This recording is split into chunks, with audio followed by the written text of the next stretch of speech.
Yeah, go ahead, Gopi. Over to you. Yes, I'm just sharing my screen. All right. Hope my screen is visible for all. Right. So Yes. as of now, what is that we have seen is a fundamental aspects of security, the basic terminologies. What is security? The definition for the security. We were talking about different types of attacks, right? And we were talking about different types of threats. So these are all the security fundamentals for anybody. I mean, if anyone would like to secure their information or their infrastructure, they need to focus on it. But those are all part of network security. When it comes to cyber security, basically, it's not only talking about what is that called the technical aspect of securing infrastructure, the securing data. So we need to have clear policies, procedures. Every aspect of access to the data, physical means of access, technical means of access, any means of access to the data needs to be secured in the form of how do they access the data, what is the procedure, what is the policy. Like that, every aspect is going to be considered when it comes to cyber security. That's what the key difference between network security and cyber security. So what is network security? Technical aspect of securing the data. When it comes to cyber security, every aspect with respect to securing the data. You may be developing the policies, you may be developing the procedures for every means. What I mean to say that, if somebody would like to enter into the data center physically to do some sort of management, the administrators will be doing that one. How do they go into the physical data center? They need to have physical access. Is that possible, everyone to enter into the data center? No. We need to have a policy. People who have required authentication, who have respective authentication authorization, should be in a position to enter into the data center so that they'll be able to perform their day-to-day activities. Similarly, the data what you have stored through the application, stored in the storage, can be accessible from any of the application that you have provided access. That is a technical means of it. If somebody would like to do some changes, there must be a procedure to do that one. So every aspect of in securing the information is what we call it as a cyber security, right? So network security is there inside the cyber security. All right. Now to understand this one, first of all, we need to have little bit more overview on how networking is done. But before that, I would like to ask, what is networking or what is computer networking? Right? What is computer networking? Anybody?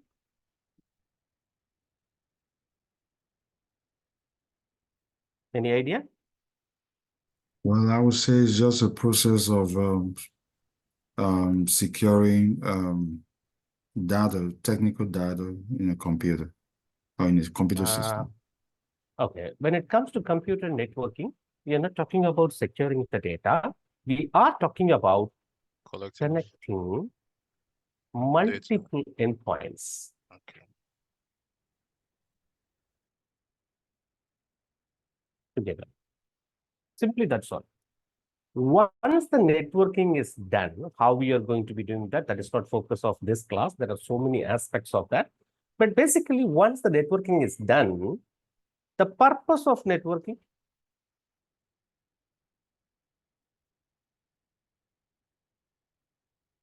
you can share information between these connected endpoints, right? The purpose of networking is what? You would like to share some information. The information can be accessible. But is that the only way that the information can be shared? You have some data, the data needs to be shared. Is that the only way that by connecting the endpoints into the networking, we can access the data or we can share the data? No, it's not the case. We can also take the help of the flash drives. We can also take the help of your hard disk to share the information.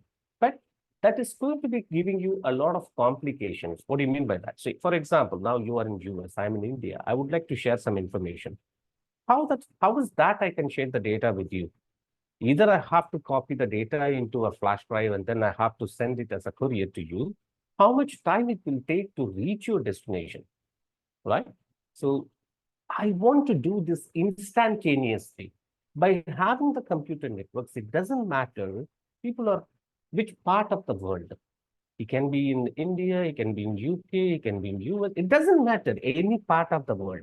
Once they got connected to the network, whatever the data that can be accessible for people, that would be accessible. So computer networking is nothing but connecting multiple endpoints together. Once the endpoints are connected, they will be in a position to share the data between each other. How they are going to be connecting? There are so many devices out there. Little bit of discussion is also included in your cyber ops training program. But again, earlier days, we used to say connecting multiple PCs together. This is what we used to say earlier. Now we have changed that to endpoints because the network is also changing. Earlier days, we used to have only the computers, right? The laptops. Now it is not the case. We can take the help of mobile phones, or we can allow the mobile phones to be connected to the network. We can have the tablets. We can have the TV to be connected as part of the network. We can have IoT devices. We can have industrial devices. No, we don't have any restriction that only the PCs can be connected together. We can have any type of device that can be connected to the network. Depending on the need or depending on the type of information it is looking for, it would be available for him. So I do have seen, we have done a small implementations in one of the country where the oil rig, which is there inside the sea, in the middle of a sea, I can say that one, somewhere in the sea, the oil rig is there. That oil rig is connected to the network. Through the network, people from the land, they are accessing the oil rig. The electrical devices, the transformers, electrical equipments are there. They're also connected to the network so that we will be in a position to monitor how much load every transformer is distributing to the other point. Like this, any type of devices can be connected to the network. Depending on the need, the developers will be developing the application using which the purpose can be accomplished, right? So here the question is, when they are connected, how do they identify each other? See, when you have multiple devices connected, some sort of identification is expected. Like how? We have a name, I'm Gopi. There is Joseph, we have Obuke, we have Bola. There are so many people are there. If I have to ask a question to a specific person, I should identify him. How this identification is going to happen in computer networks? We have IP addresses, right? So we also have something called as MAC addresses. We also have something called as fully qualified domain names. Now, each and every component has its own purpose, but fully qualified domain name is only for the convenience of people. Why I'm saying that? When I say an IP address is going to be 32 bits in length, expressed in binary format, right? So how do we remember this 32-bit binary value? Very difficult for us. But of course, we also have converted this into dotted decimal system, right? If anybody wants the discussions related to this, do let me know. I can share the video right away. After the class, you can watch it if you need more clarity on that. But anyway, when I say an IP address, that is the way we can identify an endpoint. Similarly, MAC address is also a type of an address using which the devices can be uniquely identified in a network, right? If that is the case, when I have a MAC address which can provide a unique identification, then why would we need an IP address? That would be the question. So I told you that there are so many ways the devices can be identified. One is IP address, MAC address, and the other one is what? Fully qualified domain name. So fully qualified domain name is only for the convenience for the user because they cannot remember the MAC address, they cannot remember the IP addresses, so they can remember the names. Something like what? Just think of your mobile phone. How many contacts you have stored in your mobile phone? What if there is no contacts? How do you remember the phone numbers of every friend or every acquaintances or every business contact? How do you remember? When we are not able to remember 10 digits or 12 digits or 8 digits number of many of our friends, then how is that we can remember 32 bits binary value, right? So that is where the fully qualified domain name comes into picture. So for example, if I would like to access Facebook, I need to know the IP address of the device. Remembering IP address of Facebook, like what in 32-bit binary value, will be very difficult. Even if you convert that into dotted decimal system, it is also going to be difficult to remember. That's why we have given a name to identify the device. When I type facebook.com, it is going to be resolved into an IP address through the help of a service called as DNS. We'll talk about DNS a little bit later, right? We have that to be covered as part of our curriculum. So name is going to be helping, or name is going to be the easiest method of identifying a device, but name doesn't have a value in terms of communication within the computer networks. So we need to have some sort of identification through the help of IP addresses. But again, IP addresses are also known as logical addresses. Any place or anywhere, if you need clarity, please do stop me. Don't worry, don't hesitate, okay? So logical addresses are the way that we are identifying each and every network and each and every member in the network. But anyway, you need to have the physical addresses for the final communication, right? So this is what physical address is all about. Let me give you a small example. Okay. Joseph, can you please tell me a false address, a fake address in your place? Joseph is the name. Let's say 1A. Can you please give me an address? Not necessarily it has to be your address. My house address? Anything, any address in your location. Okay. 43 to 28. 4328. 28. Yeah. There, G-A-G-E-Y. G-U-I. G-E, D for dog. Okay. D for dog. Okay, just put G-E-Y. Road. Y. Yeah, then Okay. road. Then McKinney, Texas. Okay. Oh, So that's I'm it. just putting Texas. Yeah, put Do you Texas. have any PIN code for that? Yeah, 75070. 75070. Okay. Now, this address, I'm just calling it as a logical address. Which one? That 75070.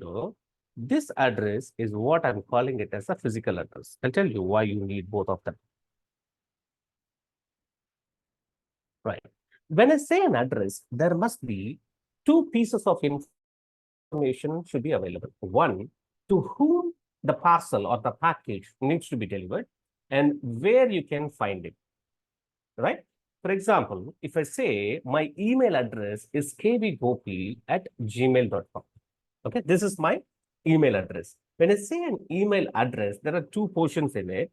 To whom the mail has to be sent, kvgopi, where you can find him, gmail.com. There must be two pieces of information, okay? Similarly, if I take an IP address, let's say 192.168.1.10, let's say that. If you're familiar with IP addresses, again, there are two portions in it. One is called as a network ID, and the other one is called as a host ID. So network ID is nothing but the group I belong to. Host ID is nothing but my identification in that group. So if you take any address, there must be two portions. So here you have to whom the package needs to be delivered, the name of the person, and where you can find it, the address of it.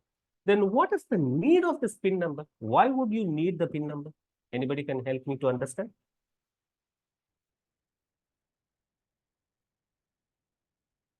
What's the purpose of the PIN number or PIN code?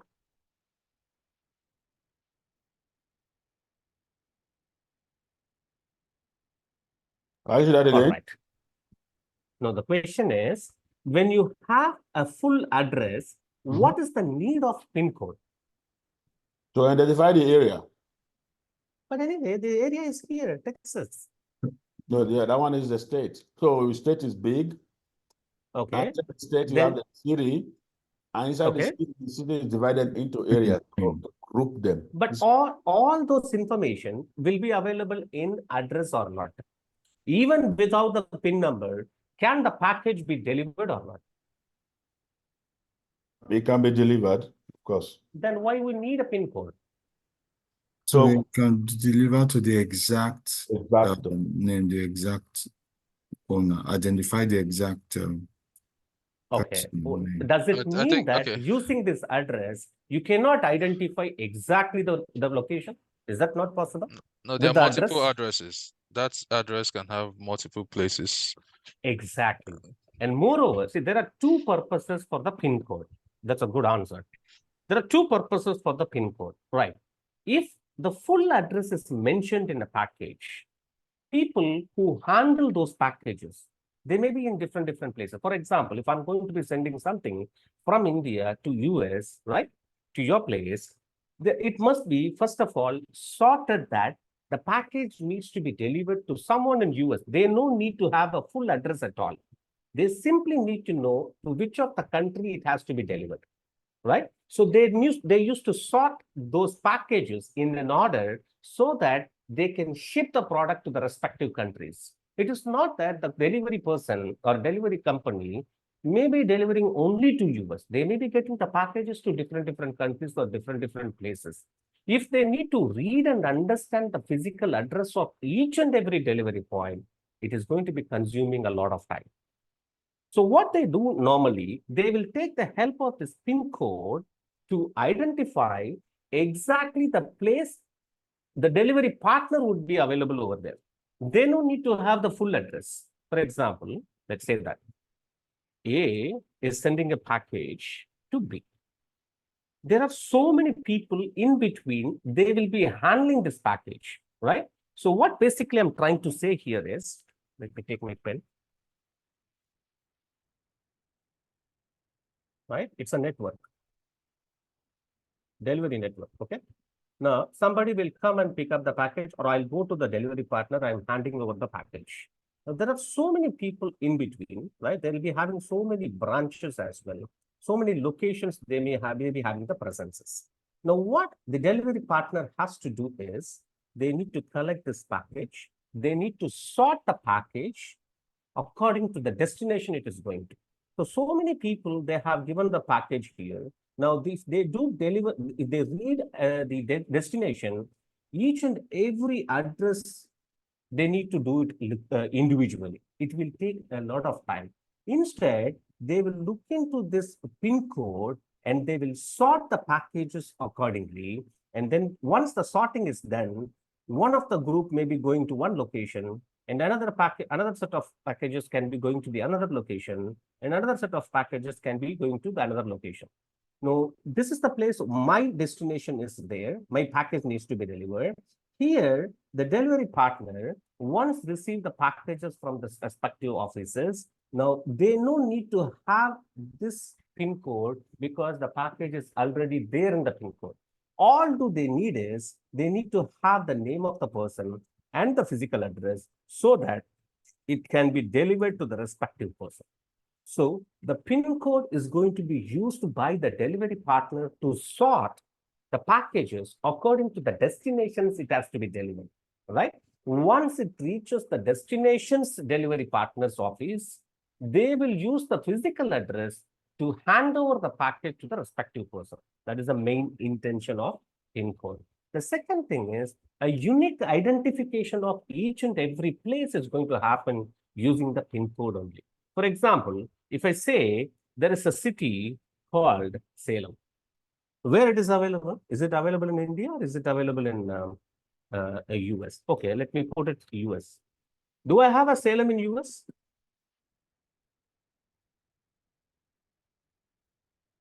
Yeah, it is there.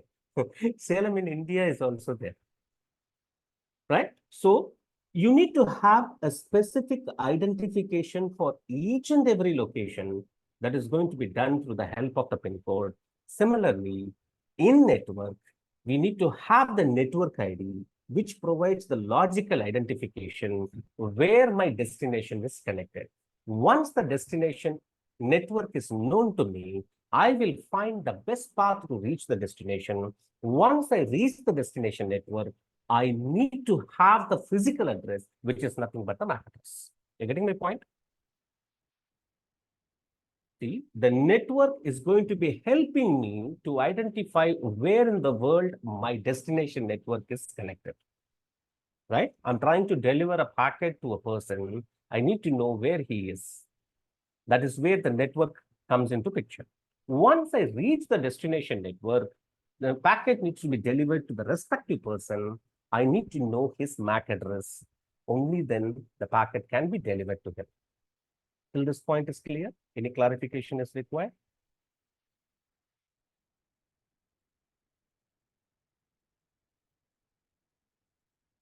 Okay, I'll tell you one thing. Only in 2 situations, there won't be any questions in the class. I hope you know what are all those situations. Understood. Right? Okay. It's understood, sir. Okay, well understood. Right.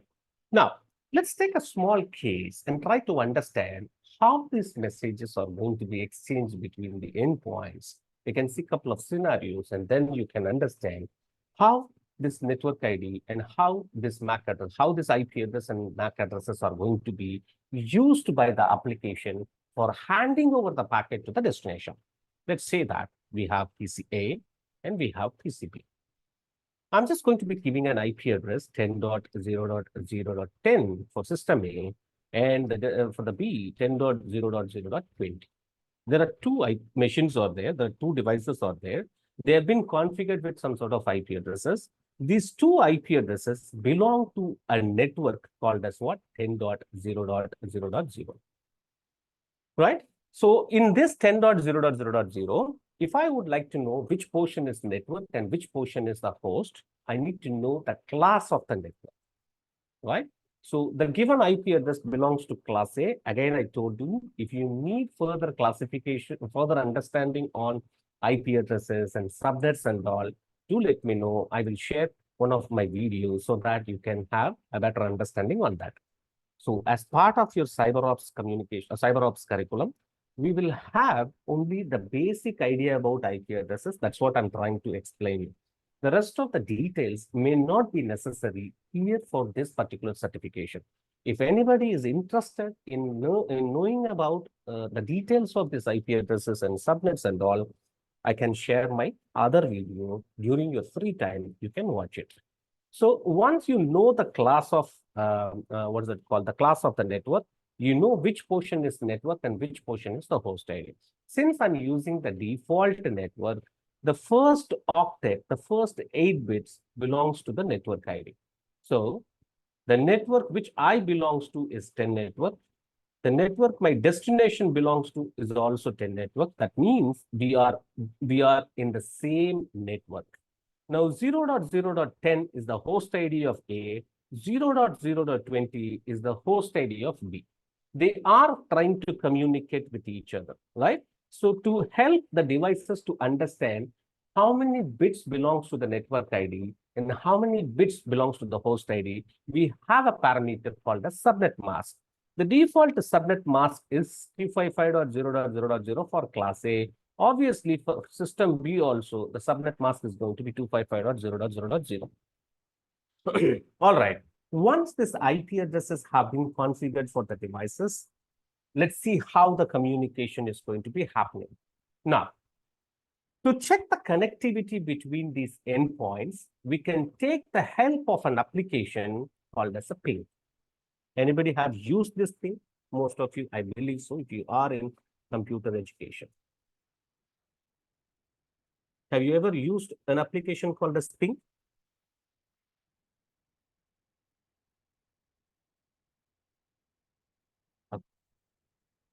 Ping is an application which basically saying hello to someone, right? So if I would like to check the connectivity, can I reach system B? Can I reach system C? Can I reach the other devices? If I say hello, and I receive hello back from them, I can confirm that those devices are reachable. So ping is an application basically to check the connectivity between the endpoints. Ping uses a protocol called as ICMP, Internet Control Message Protocol or Management Protocol. Basically, it's a message protocol, but sometimes people used to call it as Management Protocol also. Internet Control Message Protocol. That is the expansion for ICMP. There are so many messages that comprises of ICMP protocol, but here we will see there are two messages which is known as echo request and echo reply.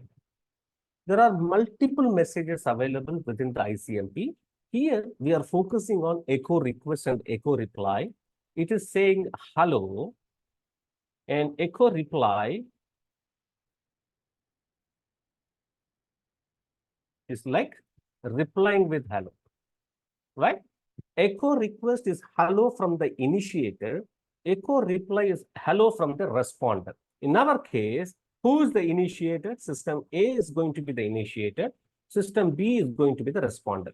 So A will send echo request. If B can receive it and he can respond back with his own hello, that hello is known as echo reply, right? Echo request is the hello from the initiator.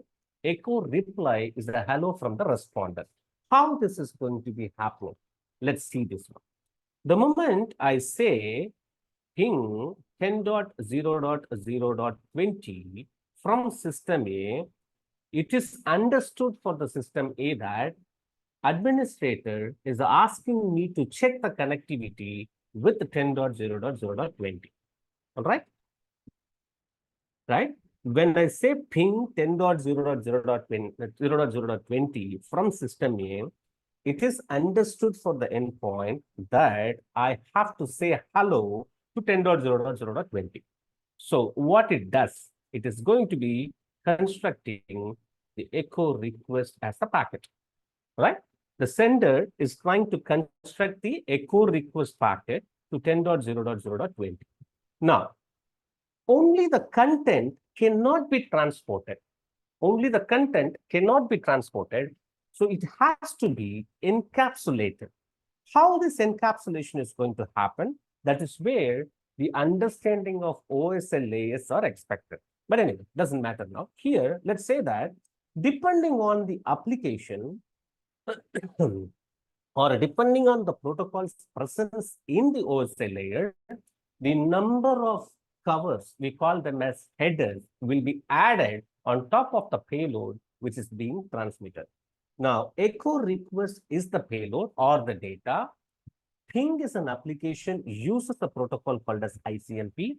ICMP is going to be acting at a network layer of your OSI. So the first header, what will be encapsulated on this packet is called as a network layer header.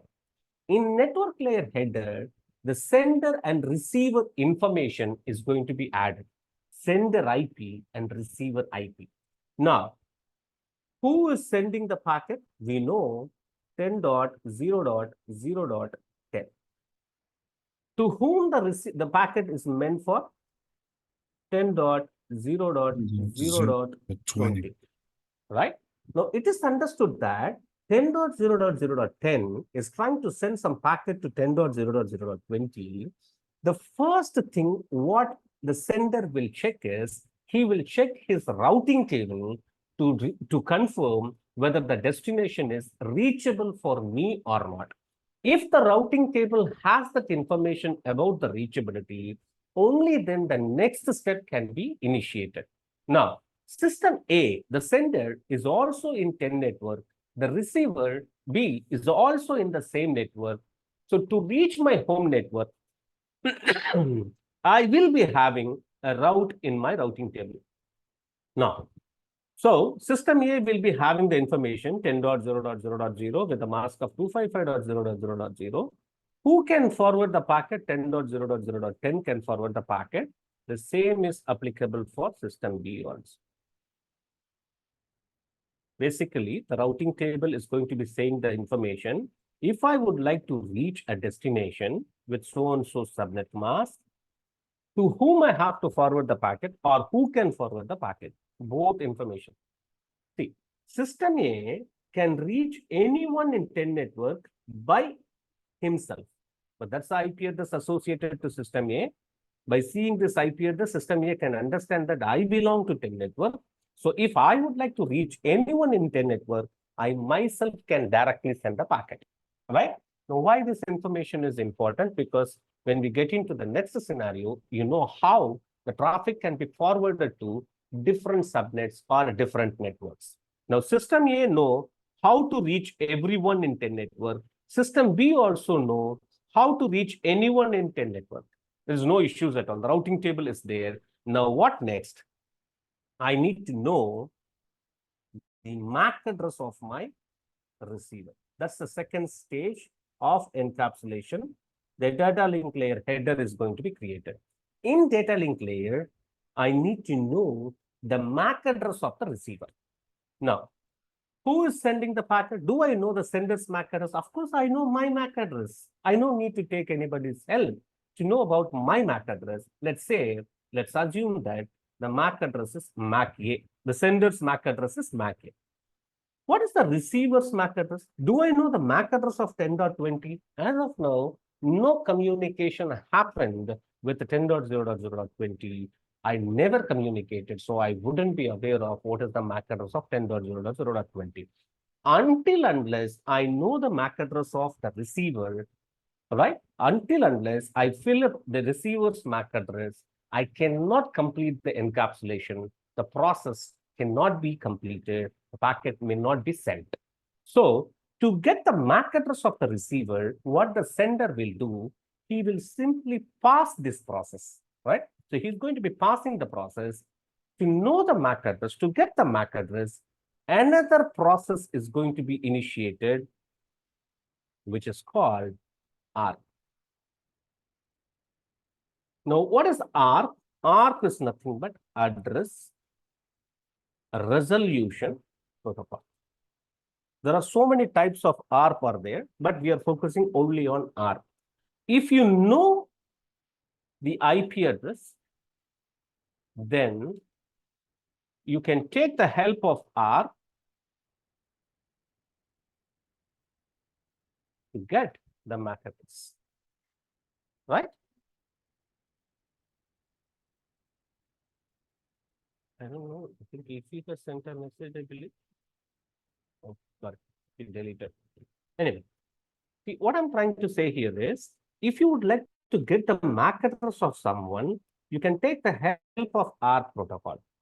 To send and receive the ARP messages, the only set of information you need is to whose MAC address you are interested in learning. Now, in my case, do I know whose MAC address I'm interested in learning? Yes, I know 10.0.0.20.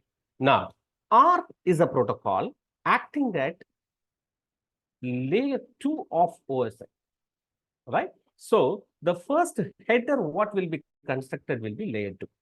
Now, let's see that how this ARP messages are going to be created. Let's say the content of the ARP is like what? This is the payload, okay? The sender is 10.0.0.10, the sender IP. Sender MAC address is MAC A. If anybody has an IP address of 10.0.0.20, receiver MAC is going to be set as what? All zeros.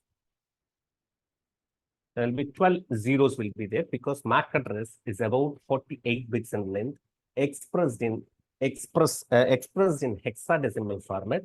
So every value is going to be representing 4 bit. So 48 divided by 4, you will get 12. So 12 zeros will be there. Basically, it is nothing but a fill in the blank. Now, this is my payload, right? This payload is going to be sent. This is the content, like echo request, right? This is my content. Now, this is going to be encapsulated because this is acting at layer 2. The first header, what will be created is the layer 2 header. We already know in layer 2 header, we are planning to fill in the sender's MAC address and receiver's MAC address. Now, the sender's MAC address, we already know it is my MAC address, MAC. Receiver MAC address, to whom the packet is meant for, to whom the frame is meant for. See, the purpose of this message itself to get the MAC address of someone who has an IP address of 10.0.0.20. Now, then how do I fill in the receiver MAC address? Now, in this case, this is going to be transmitted as a layer 2 broadcast. So it is going to be filled in as what? 12 Fs. I'll tell you what is broadcast if you are not familiar with it. In digital communication, we have unicast, multicast, and broadcast. When I say unicast, one-to-one communication. Now, in this case, when I say ping 10.0.0.20, I'm trying to communicate with one person. The sent data is meant for one of the receiver. One-to-one communication is what we call it as unicast. One to a group of communication is called as, sorry, this is one-to-one. Multicast is one to a group of people. When it comes to a broadcast, one to all. Right? Now, what I'm trying to do here is I'm sending this frame to everyone in a network so that they can receive and process the data. And when they process the data, if anyone has this IP address, they can replace all zeros with their MAC address. Is that clear as of now? Any clarification is required?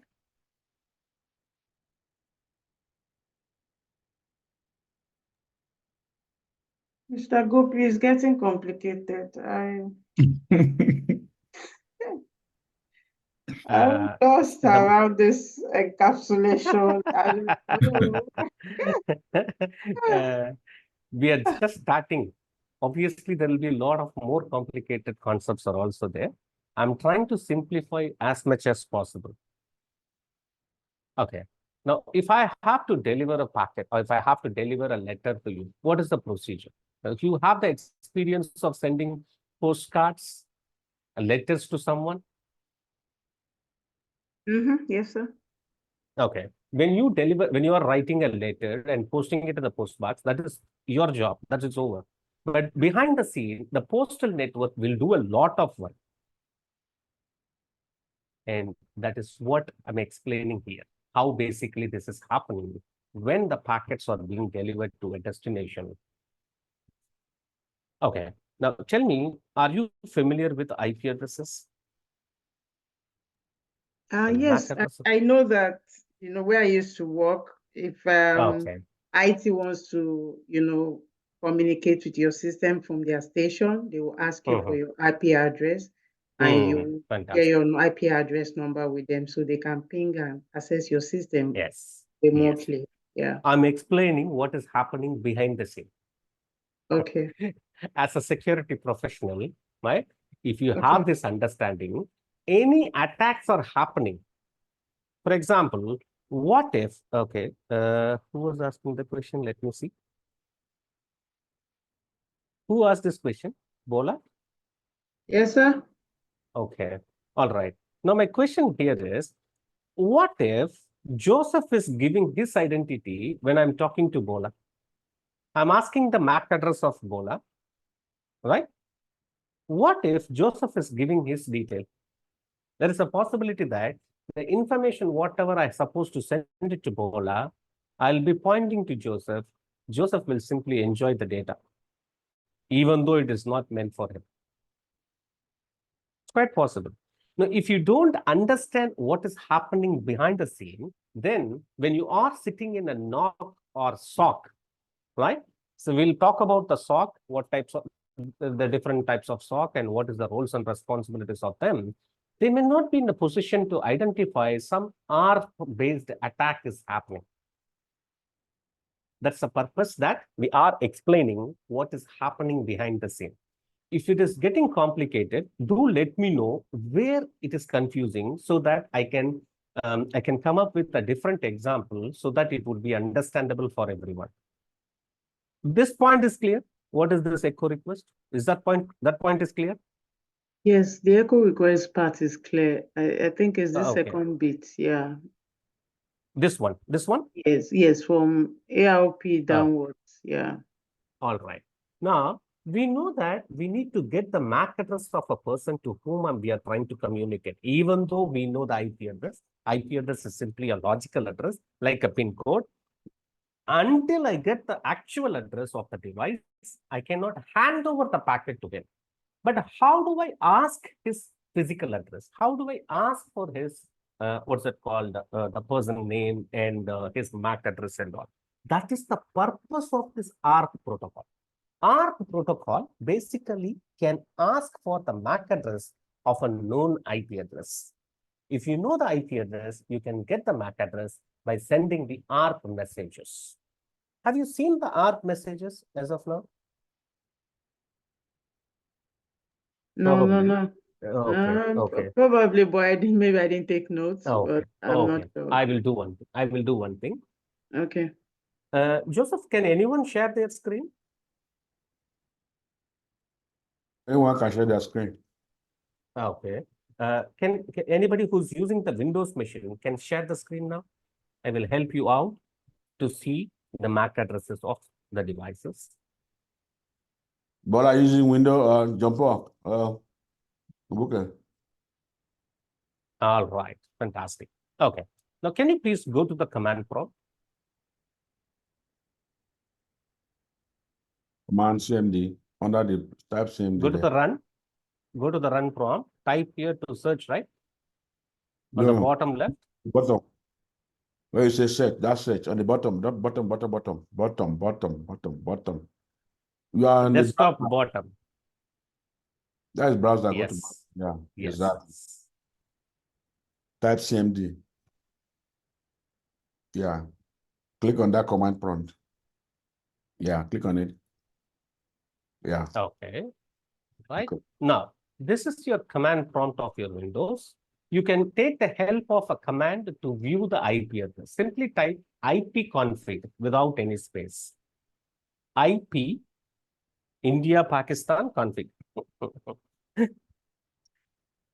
Yes, that is where you have to type ipconfig. ipconfig. Type it. IP config. CONFIGY. GY. Yeah. No, do the Y. Yeah. Press enter.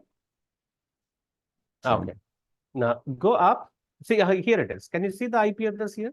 192 IPv4 address. Forget about IPv6 address. Can you see the IPv4 address? 192.168.1.115. The default subnet mask is 255.255.255.0 because the given IP address belongs to class C. This is the IP address configured for the PC on which you are working. Now, if you would like to get the MAC address of it, of course, from the IPv6 address itself, we can give it, but it is okay. Now, press up arrow. John, can you press up arrow, space, backslash.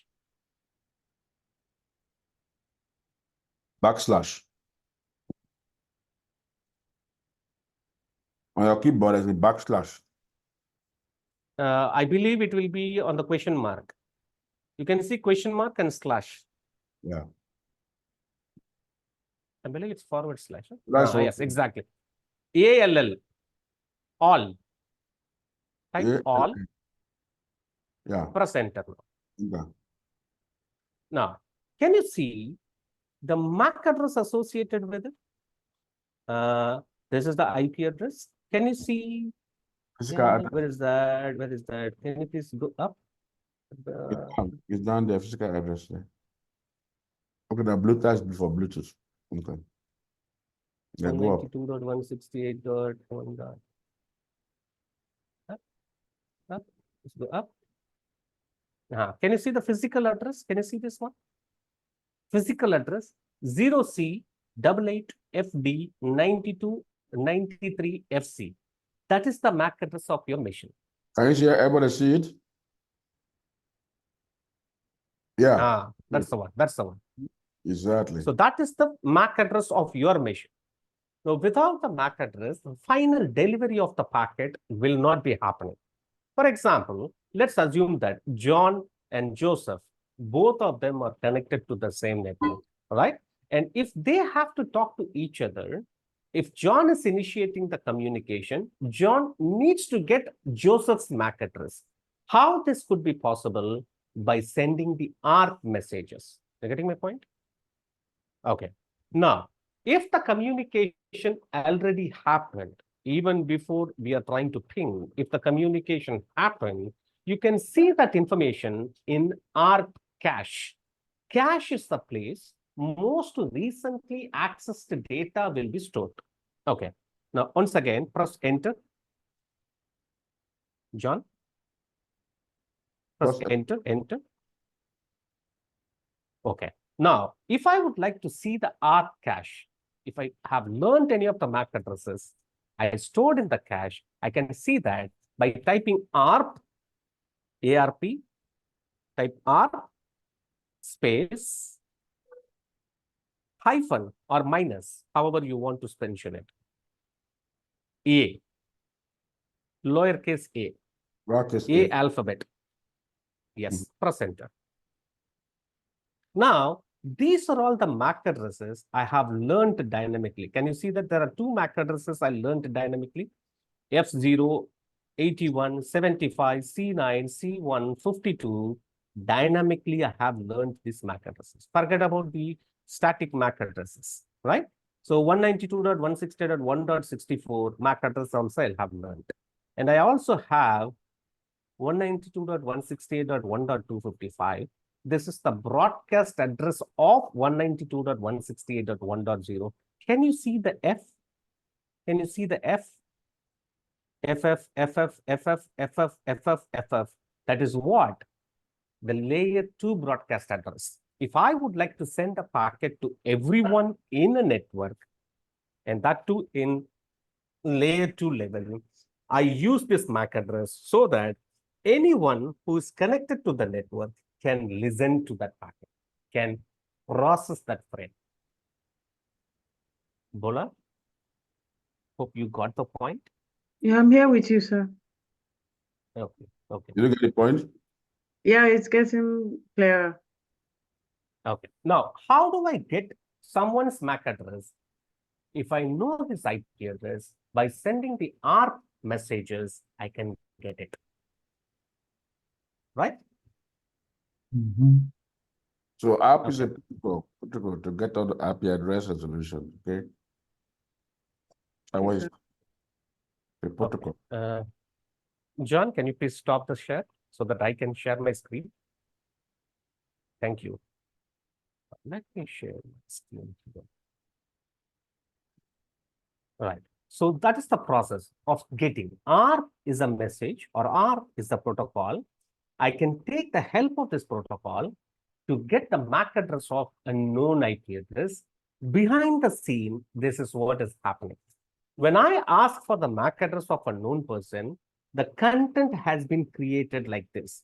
The sender's IP address, sender's MAC address, receiver's IP address, and receiver MAC address. Since I don't know his MAC address, I'm making it as 0.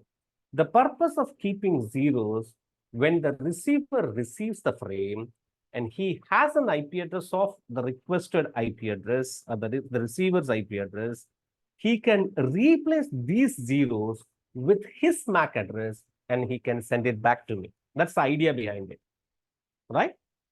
So this is going to be sent as a broadcast. When I say it is a broadcast, A is sending the packet. It is going to be sent to everyone in the network. Even though everyone can receive the frame, assume that there is another machine called C, D, F. There are hundreds of machines are connected, but still, who will respond for this ARP request? Everyone can receive and everyone can process it. Can they reply back? They cannot. Because the question is very specific. If anyone in the network has the IP address of 10.0.0.20, only they can replace these zeros with their MAC address and send it back to me. Right? You're getting my point? Is that clear? See, I'm sending this as a broadcast. Everyone in that network can receive it, but who can respond? If anyone who has an IP address of 10.0.0.20, he can replace these zeros with his own MAC address and he can send it back to me. Right? Clear? Makes sense? Now, I got the ARP reply. Then what I do is, this process is going to be resumed. Which process? This process is being resumed. Now I got the MAC address of someone, MAC B. I have completed the layer 2 header encapsulation. Now I can complete the final layer, which is the physical layer. Physical layer says how the data is going to be transported in the form of electrical signals or in the form of RF signals so that it can be sent on the wire. Now, what is echo request? We already know a hello message from the initiator. Now, this message can go to the receiver, right? Because all the required informations are there. Now, B can reply back with a simply echo reply. This is echo request. And this is echo reply. Now, once I do ping, I get the reply. I can confirm that system B is reachable for me. All right? Okay. Now, let's take a different example altogether. I'm not going to be complicating this. Only thing, we have seen that system A and system B, both of them are in the same network. Now, what if they're in different network? Now, I'm in a different network. John is in a different network. Bola is in a different network, right? Obuke is in a different network. Joseph is in a different network. Everyone is in a different network. Then how the communication can happen, right? If I'm going to be allowing this layer to broadcast, then what will happen to the entire internet? Obviously, the internet could be flooded with this kind of a broadcast traffic. That's why layer to broadcast is not allowed to pass from one network to another network. Then how the communication can happen? We want to restrict the broadcast traffic from one network to another network. Now, how this communication happens? Let me take another example here. Now, the setup is little changed. Now, I have system A. I also have system B. System A has an IP address of 10.0.0.10. System B has an IP address of 20.0.0.10. Both of them are in a different network. Subnet mask 255.0.0.0. Here also 255.0.0.0. Right. Now, if you want to connect two different networks together, all you have to do is you have to take the help of a specific device called as a router. A router is a device which is capable of connecting different networks, and the communication can also happen between those networks. Now, A is connected to the router, B is also connected to the router. How the connection is being confirmed? Because the interface which is connecting to the network 10 has an IP address configured as 10.0.0. Any IP address from 10 network. Similarly, the interface through which the 20 network is connected, it has an IP address like 20.0.0.1. Any IP address in 20 network can be connected. Now, once you do this one, what basically confirms is using this interface, this side of communication is possible. Using this interface, which has 20 network IP address configured, this communication is possible. What I mean to say, 10.0.0.10 can talk to 10.0.0.1. 20.0.0.10 can talk to 20.0.0.1. Is that clear? Now, the router can make the forwarding from one network to another network. That is why it is called as a router. People sometimes they used to call it as a router. However you want, you can pronounce it. But typically in our side, I mean the Asians, we used to call it as a router. I have heard that some of them, they used to call it as a router. But anyway, now the most important aspect is what I would like to ping 20.0.0.10. Okay, the same thing. Instead of pinging 10.0.0.20, which we have seen in the earlier scenario, here we are pinging 20.0.0.10. When I do ping 20.0.0.10, we already know what is going to be done is it creates echo request. That's the hello from the initiator. Then the first set of data, what is going to be filled in is layer 3 header, which is sender IP addresses 10.0.0.10. The receiver IP address is 20.0.0.10, right? Because I said ping 20.0.0.10. That is why that is how I come to know to whom the hello message has to be sent.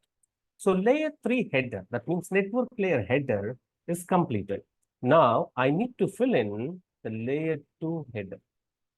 In layer 2 header, what will be done? Sender's MAC address, which is my MAC address, MAC A.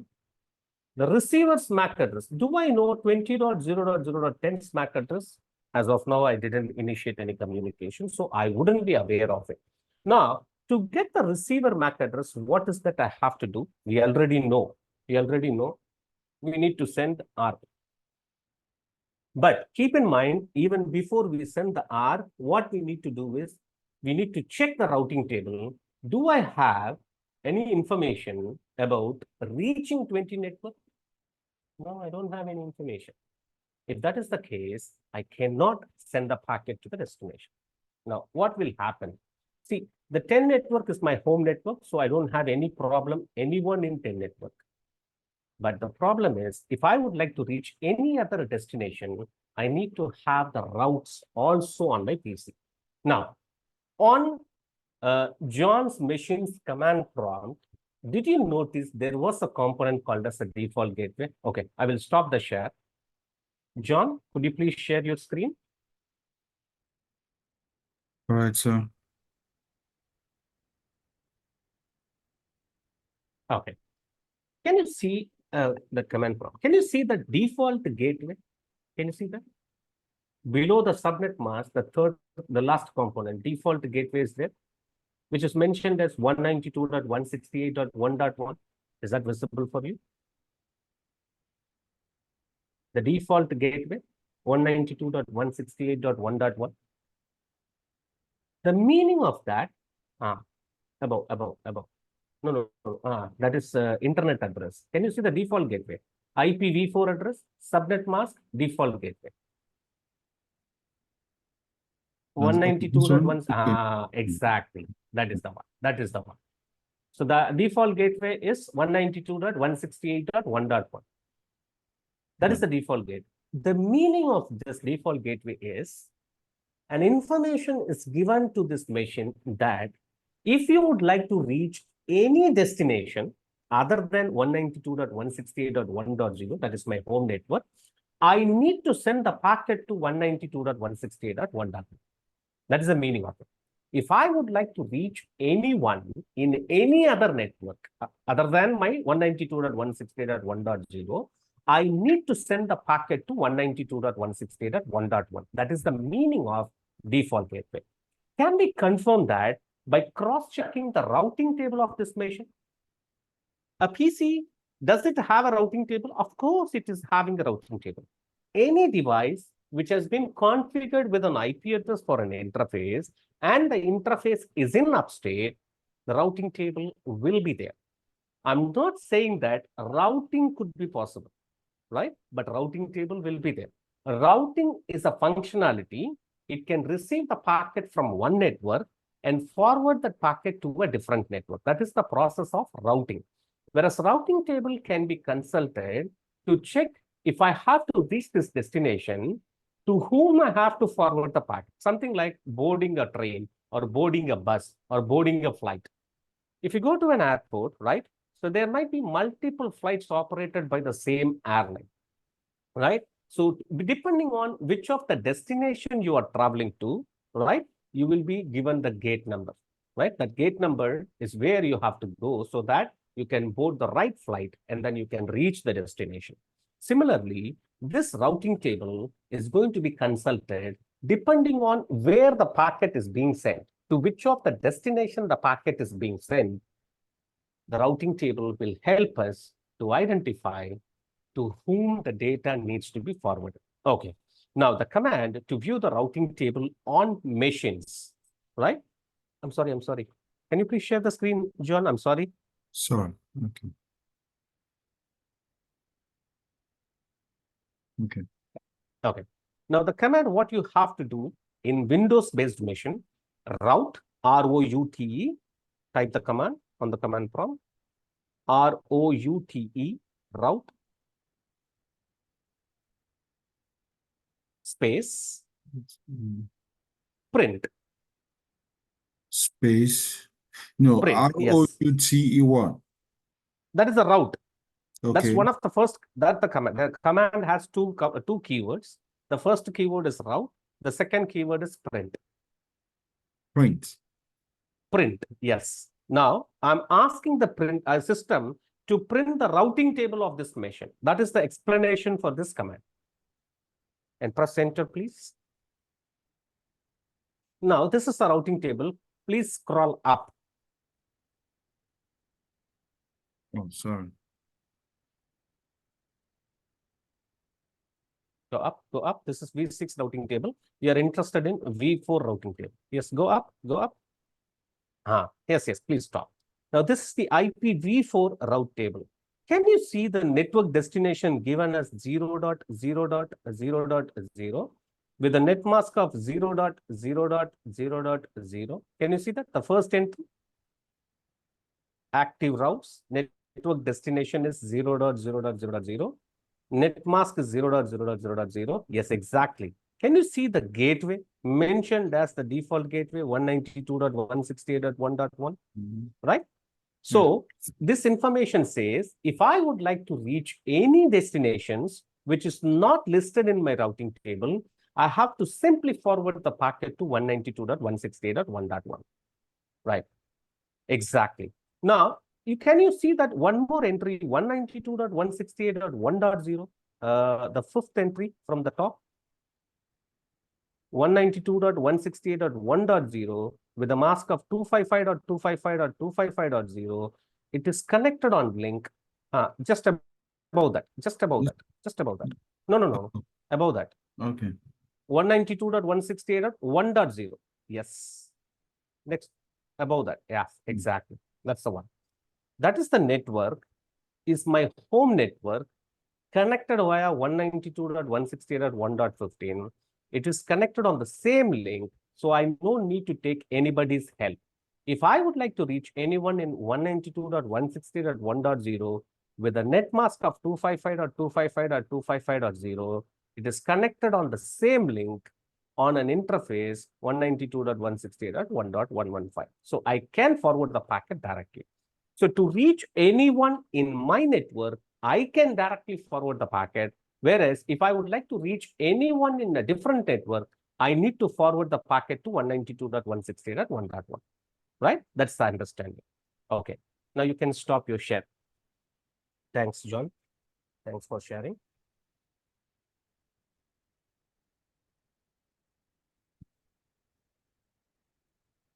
All right. Now, how this is going to be happening? Now, according to my routing table, I may have my gateway as my own network. Similarly, he will have his own gateway in his network. My router will be my gateway. 20 network will have a gateway as 20.0.0.1 so that the communication can happen. So from system A's perspective, if anyone in 10 network I would like to reach, if I would like to reach anyone in 10 network, I myself can forward the packet. If I would like to reach anyone in any other network, I have to forward the packet to 10.0.0.1, which is nothing but my router. Similarly, system B can reach anyone in 20 network, or if he would like to communicate with any other network, he will simply forward the packet to 20.0.0.1, which is nothing but router's interface. Okay. Now I have a route. Now, how do I send the ARP? If I send the ARP packet as what? Sender IP is 10.0.0.10. Sender MAC is MAC A. Receiver IP address is 20.0.0.10. Receiver MAC address is 12 zeros. If I keep 12 zeros, and then it is going to be sent as a broadcast. I already told you, when a broadcast is being sent in one network, right, cannot be passing through the router. The router will drop this packet. It will not go out of it. So system A is sending a broadcast, right? That broadcast will be filtered by the router. So obviously, I cannot send the ARP request to the original destination when he is in a different network. In this case, what will happen?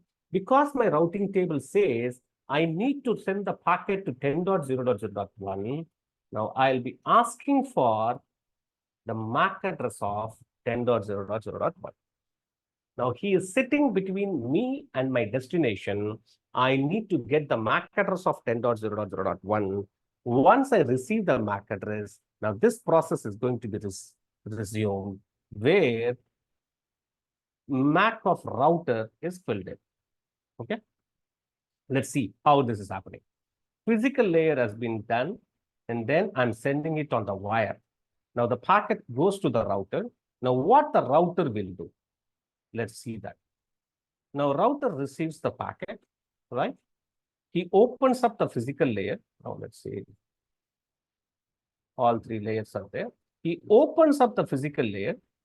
Once he opens up the physical layer, the data link layer will be visible for him. In data link layer, the MAC address of the receiver is mentioned as the router so that he can further process and remove the data link layer. Once the data link layer also opened, the router gets shocked. Why? On the network layer, it is mentioned as the packet is meant for 20.0.0.10. Then the router understands and realizes that he is a router. He has the responsibility of receiving the packet from one network and forwarding it to the other network. He can forward the packet out via the other interface. But anyway, when he is forwarding the packet out via the other interface, since he has removed these two layers, he has to reconstruct it. By this time, the sender MAC address will be the router's MAC address. The receiver MAC address will be the 20.10's MAC address, which is nothing but MAC B. Then the packet can be forwarded out. This is how the packets can flow from one network to the other network. Does it make sense? Now, what is the significance of knowing this one with respect to cybersecurity operations? Right. See, if the frame is flowing from one network to another network, any manipulations are happening. If you know the behavior, if you know how the protocol communicates, any deviation from that normal behavior can be considered as an attack, and a notification can be generated. As a SOC team, we have the responsibility of analyzing that notification, confirm that whether that packet is related to an attack or not. Based on the analysis, if you conclude that it is a kind of an attack, you can notify the respective team, or if you have a well-defined procedure to handle the situation, you just need to follow it. You understand what I'm saying? Does it make sense?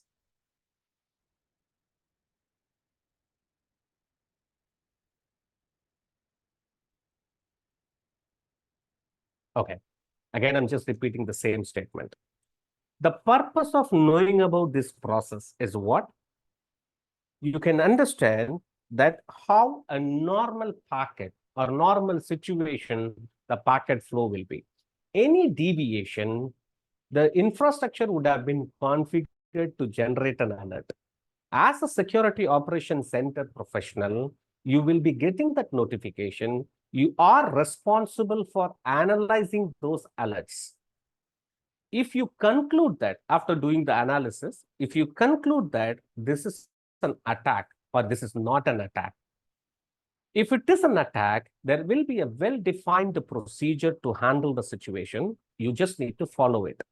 Probably the procedure may say that just inform the respective team, they will handle it. Or you will be having a set of steps that needs to be taken if a specific notification comes in. If this is not an attack based on the analysis, just ignore the notification and generate an escape, what do you call it as exceptional message for the notification. That's it. As a security operations center, you are done with your job. Is that clear? Do you understand why we are learning this?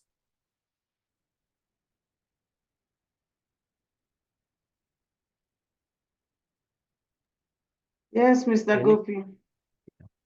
Any questions as of now? I know this is little difficult to understand. Of course, Joseph can share the recorded video of this. The second thing is now I can share my other video so that later on, do you really wanted to learn the fundamentals or the details of whatever I have been discussing, which is not required for your curriculum? But if you are interested, I can share a couple of other videos. Yeah, I think that will help. Interested, sir, yes. Yeah, because some person that doesn't have networking background can have some things there. Okay. I can put that link on the WhatsApp message so that it will be available and anybody can look into it. Okay. Right. In the meanwhile, if you have any questions, you can ask me.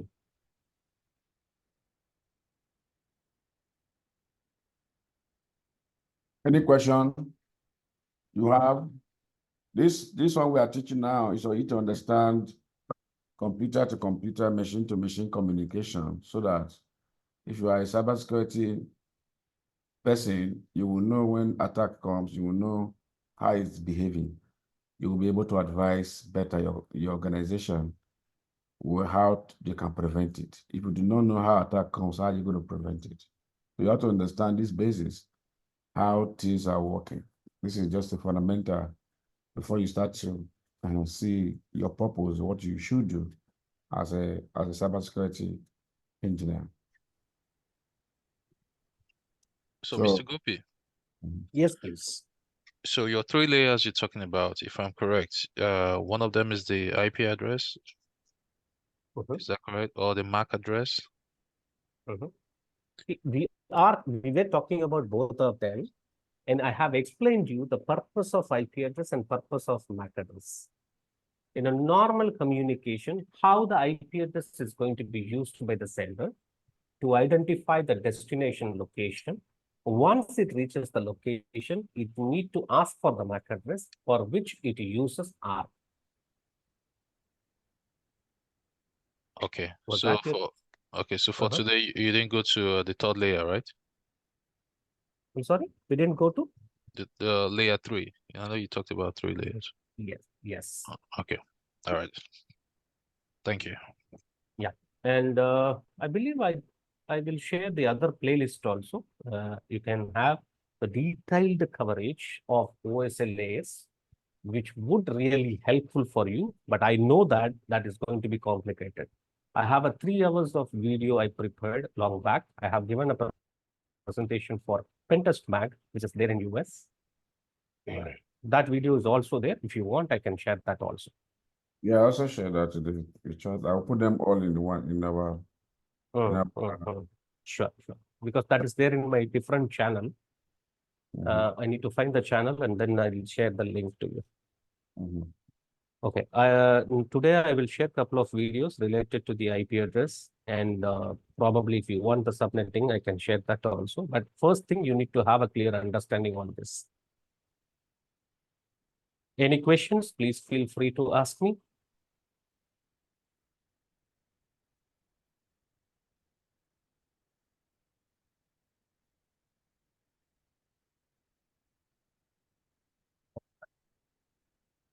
I have another question. Yes, please. So you talk about the broadcast. The broadcast, is it for the ARP to get the MAC address? Is it when you... No. ARP uses broadcast. It doesn't mean that broadcast is only used by ARP. Okay. There are so many applications, they may use a broadcast. I just explained you what is the broadcast, and then I have explained you in R how that broadcast is being used. Okay. All right. Thank you. So because by the time the packet is being sent from the machine, so and it wants to get to the 20 network, he doesn't know how to get there because there are a lot of machines that could be on the way. He's looking for a particular one that has that 20 IP address. So that app is going to say, who is there? I'm looking for 20.0.0.1, a particular machine. Maybe it could be a bookcase machine. I'm looking for this because the bookcase machine, the only way you can know is that IP address 20.0.0.1. So who is there? How can I get to? How will I get to that address? Then a lot of things will be happening. Some people, so anybody that have that particular address is the one that can respond. If anybody, any machines that are thousands of machines in the network, because that is not their address, they will not be able to respond to the app message. So anyone that has that address will say, I am the one, so therefore the 000, let me replace it with my MAC address so that me that are sending it, I can know the MAC address to deliver the package to. So you're just asking questions. If that app message, the question they ask is just to get that particular individual, particular machine that have that IP address. Sounds good. Mm-hmm.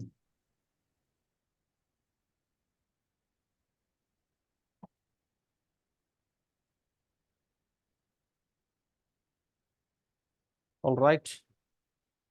There are no questions. I'm good for today. I know this is little. Can you scroll up a bit? Ask your question. Okay. Doing it with Okay, so this request, that's yes, where you have these 12 zeros, is it standard? Must it be 12 zeros? You're talking about the ARP message? Yes. Okay. ARP request, this is the standard method. This is how it happens. I will be sending the message to get the MAC address of a known IP address. I will keep the receiver IP address, and the receiver MAC address is set to 0. And ARP reply, you can see that these zeros got replaced with 10.0.0.20's MAC address. Okay. Because the first time he doesn't know anything, right? That's why it's 0.0.0.0.0.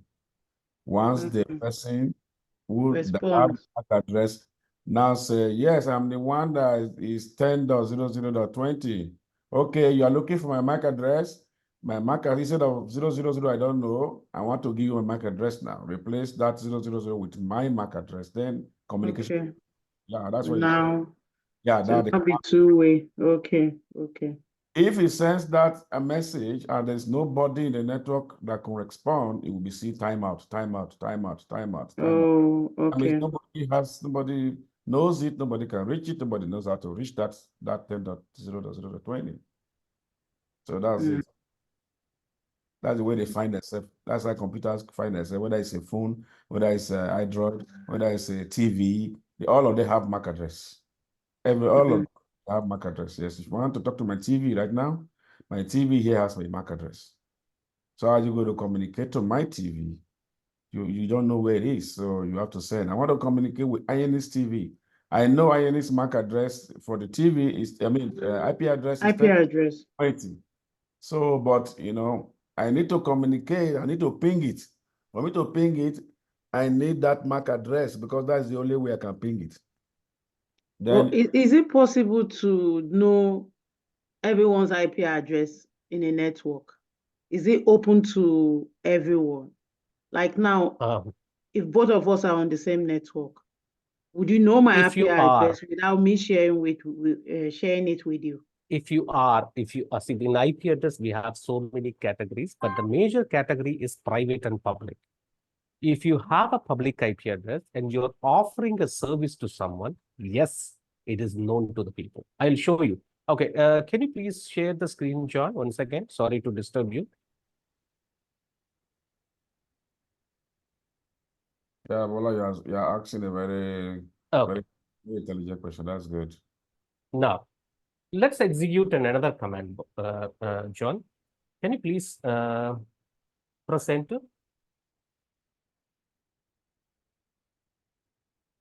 Now, I just wanted to see the place where we can execute the command. Press enter. Okay. Now, if I would like to communicate with any of the service which is available on the internet, let's take Facebook, let's take Google, right? We know only the name, right? Of course, this I reserved for tomorrow, but still, since the question is asked, can you please type NS lookup, John? NS, N as in Netherlands? NS lookup. One word. N. Wait, S. sorry. Remove the A. Remove that A. Yeah. N. S. Look up. Look up together. Yeah. Yes, present. Now, basically, when you execute this command, you are connecting to the DNS server. NS is nothing but name service, right? I'm just going to be looking up a name. Just type whichever the site you want, www.google.com or www.cisco.com. You typed it, any name you want, google.com, cisco.com, Yeah, cisco.com, yes, anything. Press enter. Now, can you see the IP address of cisco.com?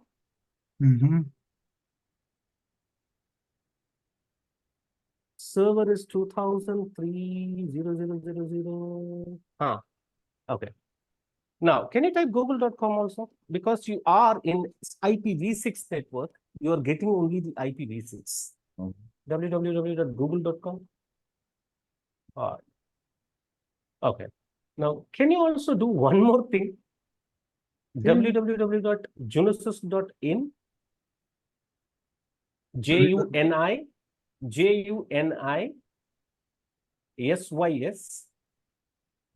I'm damn sure that SYS. SYS. S. JUNISYS. That YE is additional. Am I correct? No, remove it. Until JUNI, it is correct. SYS. Yes, YES. No. S as a character. S as in South Africa. Yes. Simply Yes. type S. Yes, Why YS. SY? Why? Yes, YS. No. SYS. S. SYS. SYS. Like Okay. No. He's No, thinking yes there's means no YES. first Y. Okay. S. Okay. SYS. Yes. Yeah. Like for system. .in. Yes. .in.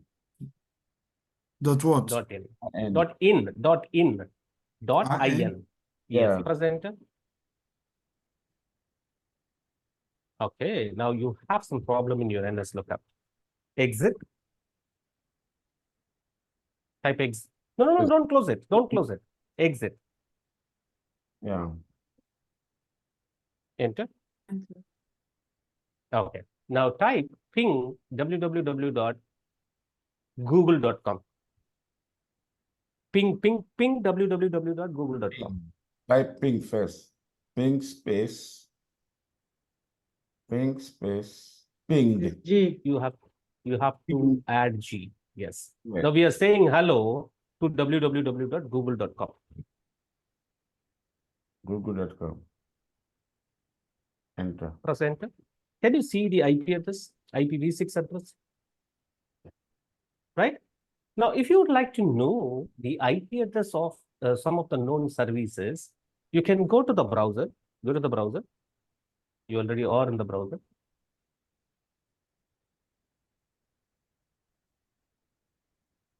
Just click on that plus on the browser. Top right. On the browser itself. Browser. No, close this window if you want. Command prompt, you can close it if you want. So say it again. I should close this X. Yes, close it. Yeah. Close Exit, it. right?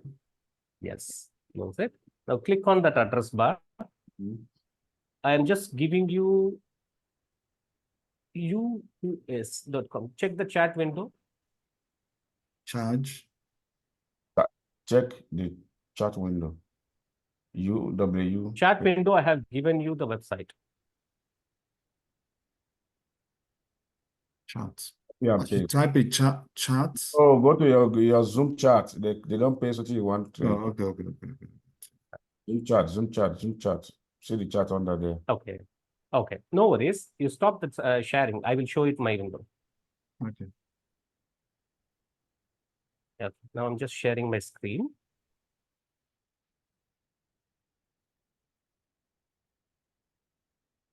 Is that visible? My screen is visible for you all? Yes. Who is a portal where I can go and any name or any of the services that are available on the internet, you can simply go and type, let's say, www.joyatretes.in. Just search for it.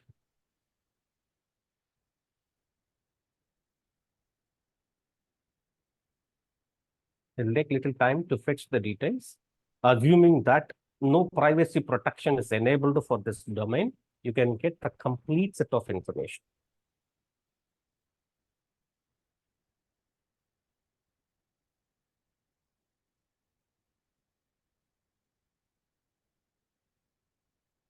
Meanwhile, I will also show from my window the command prompt. This is Mac. This is Mac, right? We're using Mac, right? Yes. Can you see the IP address here? This is the IP address associated to Google. Similarly, in www.cisco.com, I can see the IPv4 address. Can you see that? This is the IPv4 address associated to cisco.com. If you are in an environment where you have only IPv4, you will get IPv4 addresses. If you are in an environment where you have IPv6 addresses, that will be preferred over IPv4 addresses. So in John's machine, when I do ping cisco.com, I have seen IPv6 address, whereas in my machine, when I do ping, I'm seeing IPv4 addresses. Can you see that?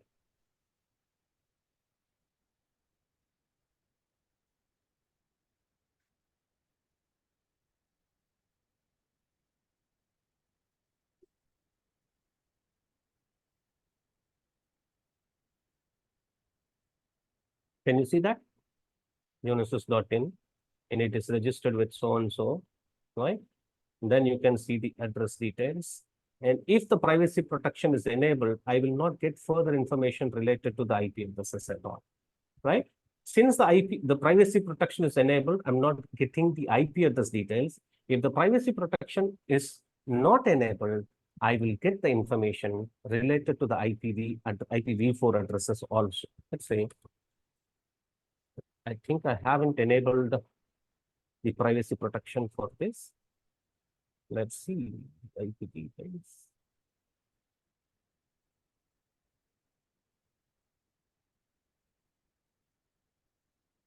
Here also the privacy protections are enabled. That's why I'm not able to see the details. So basically, if it is connected to the public network and you are offering the service, yes, you can get the IP addresses. Even one more thing, what is my IP address? Just type everyone in their browser. Just click on the first link, which you can see the current IP address associated to your internet connection. By communicating to this IP address, you can communicate with my network. This is the IP address associated to my internet-facing interface, right? Can you see from where I got connected? Chennai. And this is my IP address. I can also simply change my IP addresses. Say, for example, let me take, don't worry about what I'm doing. Don't worry about this. See, once I establish the connection, Once that is connected, just give me a minute. Once it is connected, I can see, yes. Now I have connected. Now let me go back and then search for what is my IP address. Check it out. Even though currently I'm from Chennai, can you see which location I'm in? Now, any of the websites that is not restricted, that is restricted in India and that is not restricted in a different country, I can establish a connection to that country and then I can access those websites. That's quite possible, right? So this is how people used to be. I'm using a free VPN connection. That is okay. But like this, we can do a lot of things. Now, as a security operations center professional, you need to know how these things are happening so that when you do the log analysis, when you are getting an alert, you should be in a position to classify them. What is the problem? Why this notification is coming in? What is the possible reason? Who might be launching this kind of threats? Like this, you can collect the information, analyze it, and then you can take actions accordingly. So to answer the question, like what? If a service is available on the internet, publicly available, you can get the IP addresses of that. Now, since you are in a different network, right? John's IP address is 192.168.1.115. I cannot communicate with that IP address just like that because that is an IP address related to private IP segment, right? We will talk about this private IP segment if you want in later sessions. And this is my IP address, 172.241.112.1. as I have established the connection through VPN. To answer your question, what I said, if it is public network and you're offering a service, that IP address can be identifiable. If not, the communication cannot happen. All right? All right, clear, sir. Thank you. Okay. All right. Okay, see you tomorrow. Yeah, just go back, go through the video. Don't forget to share those videos. Yeah, I will share that. Get this basis because this is very important. If you know the basis, then you can catch anybody that is trying to hack your organizational network. That's why you become important, right? You need to know. Because that's how they come. That's how all those hackers. These are the things they use. All those small things. Yeah.